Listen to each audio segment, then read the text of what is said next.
Prenez le parachute dans le compartiment au-dessus de vous et bonne chance.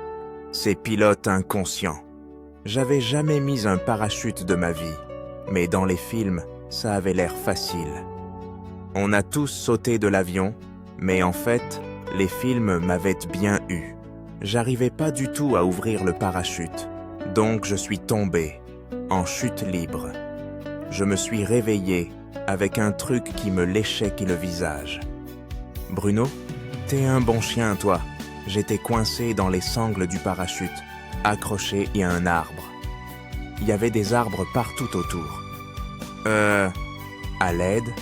Maman? Santiago? Les pilotes qui pioncent? Oh non, est-ce que maman allait bien? Je savais même pas comment j'avais atterri là. Je suis descendu doucement de l'arbre. Puis j'ai sursauté en tombant sur un groupe d'œufs presque aussi gros que moi. Vu la taille, la bestiole qui les avait pondus devait être immense. J'ai ouvert la bouche pour appeler à l'aide, et là, une ombre géante m'a surplombé, une tête de dinosaure. J'ai commencé à courir, Bruno sur mes talons. Impossible de dire combien de temps j'ai cavalé avant de rentrer dans quelqu'un. Quand j'ai vu qui c'était, j'ai fondu en larmes de soulagement. « Maman, c'est toi? C'est qui, toi? Tu dois t'être cogné la tête quelque part. » Moi, c'est Véro. « Recule, ne t'approche pas. » Elle est partie en courant comme une antilope affolée, et Bruno s'est mis à la poursuivre. J'ai essayé de suivre, mais j'ai trébuché sur une crotte énorme et super dure, et je me suis étalé de tout mon long. « Oh, me mange pas, je te promets que j'ai vraiment pas bon goût. »« Me manger? De quoi tu parles ?» Je me suis redressé, la bouche grande ouverte. Le dinosaure avait un corps humain. « Santiago, je sais pas si c'est l'évolution ou un autre délire, mais t'as une tête de dinosaure. » « Une tête de quoi? Ah, ça a dû arriver avec la chute. Je pense qu'on est sur un vieux plateau de tournage de films jurassiques. Les crottes géantes, c'est du plastique. » Ok, je vois. T'as vu, maman? Véro est partie comme si elle me connaissait pas. Et Bruno est parti avec elle. Oh non, il faut absolument qu'on les retrouve. On a cherché pendant des heures, et quand la nuit est tombée, j'ai commencé à perdre espoir. Maman, est-ce que je la reverrai un jour? Je sais que c'est pas simple, mais je l'aime toujours. Tu sais, ta maman oublie pas exprès. Ouais, elle s'en fiche, c'est tout. Non, elle commence à avoir des problèmes de mémoire. Oublier, c'est la maladie. C'est pour ça qu'elle m'a engagé, et pas juste pour toi, mais aussi pour elle. Je suis son infirmier à plein temps. Attends, tout ce temps elle perdait la mémoire? Elle va plus jamais se rappeler de moi? Je voulais t'en parler cette nuit-là dans ta chambre, parce qu'elle ne l'aurait pas fait, mais elle t'a déjà oublié. Peut-être que c'est juste le choc de la chute. Ça me brisait le cœur d'avoir été dur avec ma mère malade. Et si jamais je la revoyais pas? Santiago a essayé de me consoler et m'a proposé de s'installer dans une petite clairière pour se reposer. On venait juste d'allumer un feu de camp quand on a entendu un souffle derrière nous qui nous a glacés. Santiago s'est mis devant moi, prêt à agir. « C'est un sanglier! Cours, je vais le distraire. » J'allais m'élancer, mais j'ai vu un costume de dinosaure par terre, et j'ai eu une idée. « Roar !» Ce soir, c'est sanglier au menu. Incroyable, le sanglier s'est barré, les oreilles baissées. Alors, il était comment, mon rugissement? Les dinosaures ne rugissent pas. Mais merci de m'avoir sauvé. Tu m'as sauvé d'abord. Alors merci à toi aussi. Le reste de la nuit, j'ai discuté avec Santiago et j'ai appris qu'il était vraiment génial. Le matin venu, on était prêts à repartir à la recherche de maman. Mais on savait pas trop où commencer.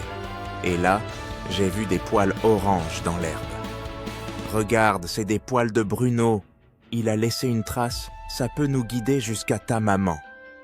On a suivi la piste et, juste quand on s'apprêtait à entrer dans une clairière, quelqu'un a sauté sur Santiago. C'était maman. Oh Véro, Santiago. Je me suis précipité pour la prendre dans mes bras, et elle m'a serré aussi. Maman, je suis désolé de m'être énervé contre toi. Tu aurais pu me dire que t'étais malade. Oh, ma chérie, je voulais pas t'inquiéter. Mais quand j'ai oublié ton allergie, j'ai paniqué et j'ai appelé Santiago. Et maintenant, comment on rentre? Il n'y a ni avion ni pilote. On va peut-être trouver une solution. Véro vient de dire qu'on trouve pas l'avion. J'ai sorti la télécommande de mon avion et j'ai appuyé sur le bouton d'allumage. Regarde maman, fais-moi confiance et croise les doigts. Il a fallu 2 heures, mais comme par magie, mon avion s'est posé dans la clairière tout seul. Maman et Santiago n'en revenaient pas. Incroyable, t'as réussi. Vraiment impressionnant. À peine assis dans l'avion, les pilotes, encore complètement à l'ouest, sont sortis des buissons. S'il vous plaît, embarquez-nous. On était tous énervés contre eux, après tout ce qu'on avait vécu, mais on les a quand même laissés monter. En rentrant, la cour de la maison était blindée de journalistes et de policiers. Ils avaient vu mon avion décoller tout seul et voulaient tous savoir comment c'était possible. Mademoiselle Vera, un mot pour les millions de spectateurs. Papa, si tu regardes, je veux que tu vois que j'ai prouvé à tout le monde qu'il se trompait, Chante. Ton avion télécommandé marche vraiment. Reviens à la maison, s'il te plaît. Oh, Vera, je suis désolé. Désolé de ne pas avoir cru ni toi ni ton père. J'étais fier aussi, même si papa n'est pas venu ce jour-là. Grâce à mon invention, après le lycée, j'ai eu une bourse pour étudier l'ingénierie aérospatiale à la fac de mes rêves. Santiago et maman m'ont accompagné pour mon premier jour. T'inquiète, je m'occupe de ta maman. Maintenant, Santiago et maman sont ensemble et j'aurais pas pu rêver meilleur beau-père. Je sais que t'es super débrouillard. Merci. Mais en fait, je parlais de Bruno. Quoi? À ce moment-là, j'ai remarqué un type qui nous matait bizarrement derrière ses lunettes de soleil. Il s'est planqué aussitôt que j'ai tourné la tête. J'ai laissé tomber, puis j'ai pris quelques faux photos avec maman et Santiago. On s'est dit au revoir quand je suis rentré sur le campus, mais le mec louche de tout à l'heure s'est mis à me suivre. Hé, toi là, qu'est-ce que tu veux? J'ai failli tomber dans les pommes quand il a retiré ses lunettes. Ma Chispita, toujours aussi belle et forte.